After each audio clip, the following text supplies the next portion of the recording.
শেরপুরের নালিতাবাড়ী ও ঝিনাইগাতি সীমান্তের অব্যবহৃত জমিতে চাষ হচ্ছে কফি। দুই উপজেলার শতাধিক কৃষক নিজেদের বাগানে লাগিয়েছেন প্রায় ৭০,০০০ কফি গাছ। শেরপুর জেলার রিপোর্টার আবুল হাশিমের পাঠানো তথ্য ও ছবিতে ডেস্ক রিপোর্ট।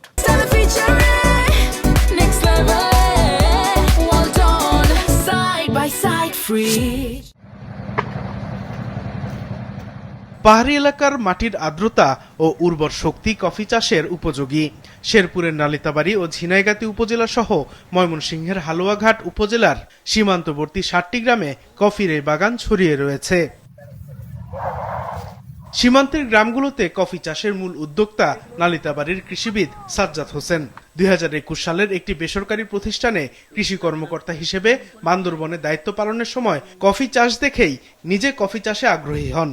পরে চাকরি ছেড়ে দিয়ে সেখান থেকে ৫ কেজি কফি ফল সংগ্রহ করে বীজ বানিয়ে নিজেই চারা উৎপাদন শুরু করেন।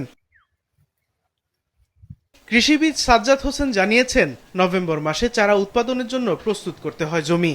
বীজ বপনের ২৮ থেকে ৪৫ দিনের মধ্যে চারায় পাতা গজায়। এক একটি চারা উৎপাদনে খরচ পড়ে ২০ টাকা। গত ৪ বছর ধরে তিনি প্রায় ৭০,০০০ কফি চারা বিতরণ করেছেন। এটা আমরা আমাদের কোম্পানি নিয়ে প্রসেস করে আমরা এগুলো বাজারজাত করি। কৃষককে আমরা শুধু ফলটা সংগ্রহ করে প্রতি কেজি আমরা ১৭০ থেকে মান বেঁধে ২০০ টাকা দিই।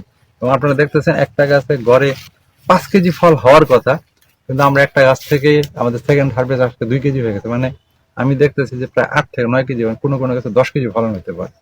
চারা বিতরণের পাশাপাশি চাষিদের উৎপাদিত কফি ফলও কিনে নেন সাজ্জাদ হোসেন। পরে কফি ফল প্রক্রিয়াজাত করে তৈরি করেন কফি। সেই কফি চলে যায় ঢাকা সহ দেশের বিভিন্ন প্রান্তে। এত বড় একটা ইন্ডাস্ট্রি ডেভেলপ করার জন্য আমি তুলি রাখা সম্ভব না। এখানে হিউজ কফির ডিমান্ড, অনেক চারা দরকার, অনেক এন্টারপ্রেনিয়র দরকার। আমি আশা করবো যে গভর্নমেন্ট এবং অন্যান্য সংস্থা যদি আমাকে সাপোর্ট দেয় বিভিন্ন ম্যান পাওয়ার বা চারা দিয়ে বিভিন্নভাবে, তাহলে কফির যে শিল্পটা বিশ্বে আপনারা জানেন যে তেলের পরে রপ্তানি বাণিজ্যে তেলের পরে কফির অবস্থান, সেই শিল্পটাকে আমরা অনেক উঁচু নিয়ে যেতে পারি। সাজ্জাদ হোসেনের সাফল্যে অনুপ্রাণিত হয়ে শেরপুরের নালিতাবাড়ী ও ঝিনাইগাতির অনেকেই চাষ করছেন কফি। কফি বাগানে অনেকের কর্মসংস্থান হয়েছে। তো ইনশাল্লাহ আমার এখন প্ল্যান্ট রেডি আছে, আমার ফিল্ড রেডি আছে। ইনশাল্লাহ আমি ইন্টারেস্টেড, আর আমি এখানে দ্যাটস ওয়াই আমি এখানে আসলাম কফি চাষের পদ্ধতি দেখার জন্য।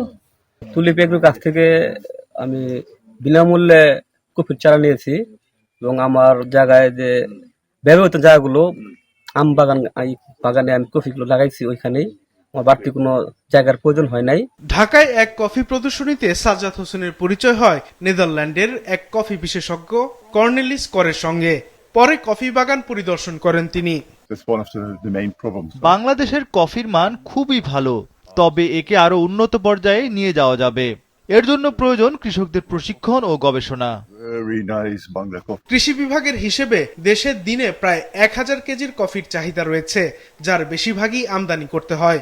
এই আমদানি নির্ভরতা কমাতে সহায়তা করছে দেশে উৎপাদিত কফি। বিজনেস রিপোর্ট, মাছরাঙা টেলিভিশন।